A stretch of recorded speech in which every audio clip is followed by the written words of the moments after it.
ಎಲ್ರಿಗೂ ನಮಸ್ಕಾರ. ಹಿಮಶ್ರೀ ಪ್ಯಾಷನ್ ಚಾನಲ್ಗೆ ಸ್ವಾಗತ. ಬನ್ನಿ, ಇವತ್ತು ನಾನು ಬಾಯಿ ಚಪ್ಪರಿಸಿ ತಿನ್ನುವಂಥ ಕ್ಯಾಪ್ಸಿಕಮ್ ಗೊಜ್ಜು ಮಾಡೋದು ಹೇಗೆ ಅಂತ ನಾನು ನಿಮಗೆ ತೋರಿಸ್ಕೊಡ್ತೀನಿ. ಇದು ಮಾಡೋದು ತುಂಬಾ ಸುಲಭ, ಟೇಸ್ಟ್ ಮಾತ್ರ ಸಖತ್ತಾಗಿರುತ್ತೆ. ಒಂದ್ಸರಿ ಟ್ರೈ ಮಾಡಿ. ಇದನ್ನು ನೀವು ತಿಂತಿದ್ರೆ ಎಣ್ಣೆಗಾಯಿ ಗೊಜ್ಜು ಯಾವ ರೀತಿ ಟೇಸ್ಟ್ ಕೊಡುತ್ತೋ ಸೇಮ್ ಅದೇ ರೀತಿ ಟೇಸ್ಟ್ ಕೊಡುತ್ತೆ. ಇಲ್ಲಿ ನಾನು ಗೊಜ್ಜು ಮಾಡೋದಕ್ಕೆ 3 ಕ್ಯಾಪ್ಸಿಕಮ್ಮು, 2 ಟೊಮೊಟೊ, 1 ಈರುಳ್ಳಿನ ತೊಗೊಂಡು ಅದನ್ನು ಸಣ್ಣದಾಗಿ ಕಟ್ ಮಾಡಿ ಇಟ್ಕೊಂಡಿದ್ದೀನಿ. ಈಗ ಸ್ಟವ್ ಹಚ್ಚಿ ಒಂದು ಪ್ಯಾನ್ ಇಟ್ಟು ಚೆನ್ನಾಗಿ ಕಾಯ್ದಾದ್ಮೇಲೆ ಒಂದು ಅರ್ಧ ಬೌಲಷ್ಟು, ಅಂದರೆ ಸಣ್ಣ ಬೌಲು, ಅದರಲ್ಲಿ ಒಂದು ಅರ್ಧ ಬೌಲಷ್ಟು ಕಡಲೆ ಬೀಜನ ಹಾಕ್ಕೊಂಡಿದ್ದೀನಿ. ಈ ಕ್ಯಾಪ್ಸಿಕಮ್ಗೆ ಕಡಲೆ ಬೀಜನ ಬಳಸೋದ್ರಿಂದ ಟೇಸ್ಟು ತುಂಬ ಚೆನ್ನಾಗಿರುತ್ತೆ. ಅಷ್ಟೇ ಅಳತೆಯಲ್ಲಿ ಕೊತ್ತಂಬರಿ ಬೀಜನ, ಇದೆಲ್ಲ ಕಡಲೆ ಬೀಜ ಚೆನ್ನಾಗಿ ಕ್ರಿಸ್ಪಿ ಆಗೋವರೆಗೂ ಫಸ್ಟ್ ಹುರಿದಾದ ನಂತರ ನೀವು ಕೊತ್ತಂಬರಿ ಬೀಜನ ಹಾಕಬೇಕು. ಇದು ಕೂಡ ಚೆನ್ನಾಗಿ ಫ್ರೈ ಆಗಬೇಕು. ಇದು ಫ್ರೈ ಆಗ್ತಿದ್ದಂಗೆ ಒಂದೊಳ್ಳೆ ಪರಿಮಳ ಬರುತ್ತೆ. ಆ ನಂತರ ಅಷ್ಟೇ ಅಳತೆಯಲ್ಲಿ ನಾವು ಎಳ್ಳನ್ನು ಹಾಕಬೇಕಾಗುತ್ತೆ. ಎಳ್ಳು ಕೂಡ ಚೆನ್ನಾಗಿ ಫ್ರೈ ಆಗಬೇಕು. ಈಗ ನಾನು ತೆಂಗಿನಕಾಯಿನ ಪೀಸಸ್ ಮಾಡಿ ಹಾಕಿದ್ದೀನಿ. ನೀವು ಬೇಕಾದ್ರೆ ತೆಂಗಿನಕಾಯಿನ ತುರಿದ್ಬಿಟ್ಟು ತುರಿಬೇಕಾದ್ರೂ ಹಾಕ್ಬೋದು. ಹಾಕಾದ್ಮೇಲೆ ಚೆನ್ನಾಗಿ ಫ್ರೈ ಆಗಬೇಕು. ಇವೆಲ್ಲ ಆರೋಗ್ಯಕ್ಕೆ ತುಂಬಾ ಒಳ್ಳೆಯದು. ಇದೆಲ್ಲ ಜೀರ್ಣಕ್ರಿಯೆನ ಜಾಸ್ತಿ ಮಾಡುತ್ತೆ ನಿಮಗೆ. ಈಗ 1-2 ಪೀಸು ಚಕ್ಕೆ, 2 ಏಲಕ್ಕಿ, 4 ಸಣ್ಣದು ಲವಂಗ, ಇದಿಷ್ಟನ್ನು ಹಾಕಿ ಫ್ರೈ ಮಾಡ್ಕೊಳ್ಳಿ. ಇದ್ರ ಜೊತೆಗೆ ನಾನು ಸ್ಪೈಸಿನೆಸ್ಗೋಸ್ಕರ ಒಂದು ಅರ್ಧ ಸ್ಪೂನಷ್ಟು ಮೆಣಸನ್ನು ಹಾಕ್ತಿದ್ದೀನಿ. ಇವೆಲ್ಲ ಡ್ರೈ ಆಗಿ ರೋಸ್ಟ್ ಆಗಬೇಕು. ಇದು ಯಾವುದು ಎಣ್ಣೆ ಹಾಕಿ ಫ್ರೈ ಮಾಡಿಲ್ಲ. ಇದಿಷ್ಟು ಚೆನ್ನಾಗಿ ಫ್ರೈ ಆದಮೇಲೆ ಸ್ಟವ್ ಆಫ್ ಮಾಡಿ ಸ್ವಲ್ಪ ತಣ್ಣಗಾಗೋದಕ್ಕೆ ಬಿಟ್ಬಿಡಿ. ತಣ್ಣಗಾದ್ಮೇಲೆ ಇದನ್ನು ಒಂದು ಮಿಕ್ಸಿ ಜಾರ್ಗೆ ಹಾಕ್ಕೊಳ್ಳಿ. ಈಗ ಇದಕ್ಕೆ ಒಂದು 3-4 ಪೀಸಷ್ಟು ಶುಂಠಿ, 4-5 ಮೆಣಸಿನ್ಕಾಯಿ, ಸ್ಪೈಸಿನೆಸ್ ಇನ್ನೂ ಸ್ವಲ್ಪ ಬೇಕಾದ್ರೆ ಇನ್ನೂ ಹೆಚ್ಚು ಮೆಣಸಿನ್ಕಾಯಿ ಹಾಕ್ಕೋಬೋದು. 1 ಬೆಳ್ಳುಳ್ಳಿ ಗೆಡ್ಡೆನ ಬಿಡಿಸಿಟ್ಕೊಂಡಿದ್ದೀನಿ, ಅದನ್ನು ಹಾಕ್ಕೊಂಡಿದ್ದೀನಿ. ಸ್ವಲ್ಪ ಹುಣಸೆಹಣ್ಣು, ಕೊತ್ತಂಬರಿ ಸೊಪ್ಪು, ಇದಿಷ್ಟನ್ನು ಹಾಕ್ಕೊಂಡು ಸ್ವಲ್ಪ ನೀರು ಹಾಕ್ಕೊಂಡು ನುಣ್ಣಗೆ ರುಬ್ಕೊಳ್ಳಿ. ಈಗ ಮತ್ತೆ ಸ್ಟವ್ ಹಚ್ಚಿ ಒಂದು ಕಡಾಯಿ ಇಟ್ಟು 1-2 ಸ್ಪೂನಷ್ಟು ತುಪ್ಪ, 1-2 ಸ್ಪೂನಷ್ಟು ಎಣ್ಣೆ, ಇವೆರಡನ್ನೂ ಹಾಕಿ ಚೆನ್ನಾಗಿ ಕಾಯ್ದಾದ್ಮೇಲೆ 3 ಕ್ಯಾಪ್ಸಿಕಮ್ ಹಚ್ಚಿಟ್ಕೊಂಡಿದ್ವಲ್ಲ ಅದನ್ನು ಹಾಕಿ. ಅದನ್ನು ಹಾಕಾದ್ಮೇಲೆ 1-2 ನಿಮಿಷ ನೀವು ಚೆನ್ನಾಗಿ ಫ್ರೈ ಮಾಡ್ಕೋಬೇಕಾಗತ್ತೆ. ಈ ರೀತಿ ನಾವು ಕ್ಯಾಪ್ಸಿಕಮ್ನ ಫ್ರೈ ಮಾಡೋದ್ರಿಂದ ನಿಮಗೆ ಗ್ರೇವಿನಲ್ಲಿ ಆ ಕ್ರಿಸ್ಪಿನೆಸ್ ಚೆನ್ನಾಗಿ ಬರುತ್ತೆ. ಟೇಸ್ಟ್ ತುಂಬಾ ಚೆನ್ನಾಗಿರುತ್ತೆ. ಮತ್ತು ನಾವು ಹಾಗೆ ಹಾಕಿದ್ರೆ ಏನಾಗುತ್ತೆ ಅಂದರೆ ಅದು ಕ್ಯಾಪ್ಸಿಕಮ್ ಬೆಂದೋಗ್ಬಿಡುತ್ತೆ, ಎಲ್ಲ ಮಿಕ್ಸ್ ಆಗಿಬಿಡುತ್ತೆ ನಿಮಗೆ ಗ್ರೇವಿನಲ್ಲಿ. ಆ ಟೇಸ್ಟು ಚೆನ್ನಾಗಿ ಕೊಡೋದಿಲ್ಲ. ಹಾಗಾಗಿ ನೀವು 1-2 ನಿಮಿಷ ಆದರೂ ನೀವು ಫಸ್ಟೇ ಇದನ್ನು ಫ್ರೈ ಮಾಡಿ ಇಟ್ಕೋಬೇಕಾಗತ್ತೆ. ನಾವು 1-2 ನಿಮಿಷ ಫ್ರೈ ಮಾಡೋದ್ರಿಂದ ಕ್ಯಾಪ್ಸಿಕಮ್ ಏನು ಪೂರ್ತಿ ಬೆಂದಿರಲ್ಲ, ಒಂದು ಅರ್ಧ ಅಷ್ಟೇ ಬೆಂದಿರುತ್ತೆ.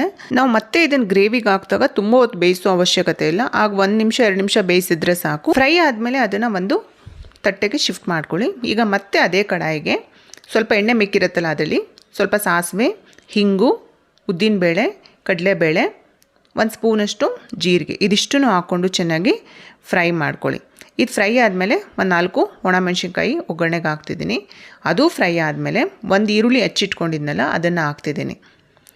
ಈ ಈರುಳ್ಳಿನೂ ಅಷ್ಟೇ ಸಣ್ಣದಾಗಿ ಹಚ್ಚಿಟ್ಕೊಳ್ಳಿ. ಹಾಕಾದ್ಮೇಲೆ ಚೆನ್ನಾಗಿ ಫ್ರೈ ಮಾಡ್ಕೊಳ್ಳಿ.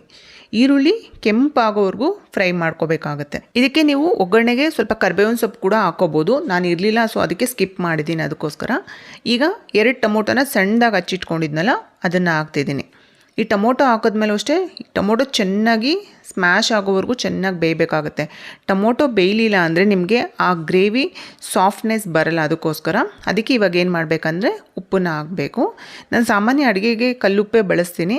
ನೀವು ಕಲ್ಲುಪ್ಪೇ ಬಳಸಬೇಕಂತಿಲ್ಲ, ನೀವು ಮಾಮೂಲಿ ರೆಗ್ಯುಲರ್ ಉಪ್ಪು ಹಾಕ್ಬಿಡಿ, ಆವಾಗ ಟೊಮೊಟೊ ಸಾಫ್ಟ್ ಆಗುತ್ತೆ. ಈಗ ಮಸಾಲೆಗಳು ಹಾಕೋಣ. ಒಂದು ಅರ್ಧ ಸ್ಪೂನಷ್ಟು ಅರಿಶಿನ, 1 ಸ್ಪೂನ್ ನಾನು ಚಿಲ್ಲಿ ಪೌಡ್ರ್ ಹಾಕಿದ್ದೀನಿ.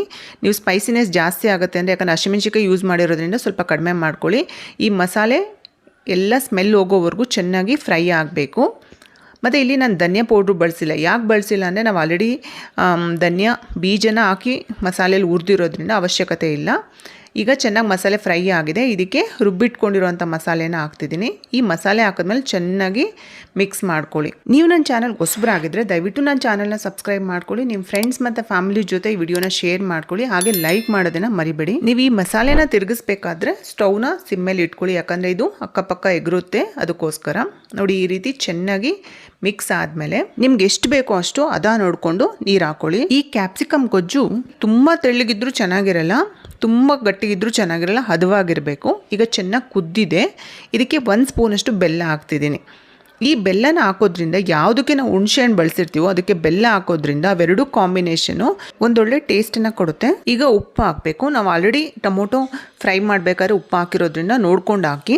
ಈಗ ಮಸಾಲೆ ಕುದ್ದು ರೆಡಿ ಆಗಿದೆ. ಈಗ ನಾನು ಫ್ರೈ ಮಾಡಿರೋಂಥ ಕ್ಯಾಪ್ಸಿಕಮ್ನ ಹಾಕ್ತಿದ್ದೀನಿ. ಈ ಕ್ಯಾಪ್ಸಿಕಮ್ ಹಾಕಿದ್ಮೇಲೆ ಒಂದು 2 ನಿಮಿಷ ಕುದಿಸಿದ್ರೆ ಸಾಕು. ಎಲ್ಲ ಮಸಾಲೆನೂ ಆ ಕ್ಯಾಪ್ಸಿಕಮ್ ಹಿಡ್ಕೊಂಡು ಒಂದೊಳ್ಳೆ ಟೇಸ್ಟಿ ಆಗಿರೋಂಥ ಗ್ರೇವಿ ಆಗುತ್ತೆ. ಈ ಕ್ಯಾಪ್ಸಿಕಮ್ ಗೊಜ್ಜಲ್ಲಿ ನೀವು ಚಪಾತಿ, ರೊಟ್ಟಿ ಇಲ್ಲ ಬಿಸಿ ಅನ್ನಕ್ಕೆ ತುಪ್ಪ ಹಾಕೊಂಡು ತಿಂದ್ರೆ ಸಖತ್ ಟೇಸ್ಟಿ ಆಗಿರುತ್ತೆ. ಈಗ ರೆಡಿ ಆಗಿದೆ. ಕೊನೆಯದಾಗಿ ಕೊತ್ತಂಬರಿ ಸೊಪ್ಪು ಹಾಕ್ಬಿಟ್ರೆ ಮುಗೀತು. ಕ್ಯಾಪ್ಸಿಕಮ್ ಆರೋಗ್ಯಕ್ಕೆ ತುಂಬಾನೇ ಒಳ್ಳೆಯದು. ಯಾಕಂದ್ರೆ ಅದರಲ್ಲಿ ಆಂಟಿ ಆಕ್ಸಿಡೆಂಟ್ ಪ್ರಾಪರ್ಟಿ ಜಾಸ್ತಿ ಇದೆ, ವಿಟಮಿನ್ ಸಿ ಅಂಶನೂ ಜಾಸ್ತಿ ಇದೆ, ಮತ್ತು ಕ್ಯಾಲೋರಿ ಕಡಿಮೆ ಇದೆ, ನಾರಿನ ಅಂಶನೂ ಜಾಸ್ತಿ ಇರೋದ್ರಿಂದ ಜೀರ್ಣಕ್ರಿಯೆಗೆ ತುಂಬ ಒಳ್ಳೆಯದು. ಮತ್ತು ತುಂಬ ಬೆನ್ನೋವು ಅದೆಲ್ಲ ಬರ್ತಿದ್ರು ಕೂಡ ಅದು ಕಡಿಮೆ ಮಾಡುತ್ತೆ. ಹಾರ್ಟ್ಗೆ ತುಂಬ ಒಳ್ಳೆಯದು, ರೋಗ ನಿರೋಧಕ ಶಕ್ತಿನ ಜಾಸ್ತಿ ಮಾಡುತ್ತೆ. ಮಿಸ್ ಮಾಡದೆ ಈ ರೆಸಿಪಿನ ಟ್ರೈ ಮಾಡಿ ಈ ಎಲ್ಲ ಅನುಕೂಲಗಳನ್ನ ಪಡ್ಕೊಳ್ಳಿ. ಧನ್ಯವಾದಗಳು.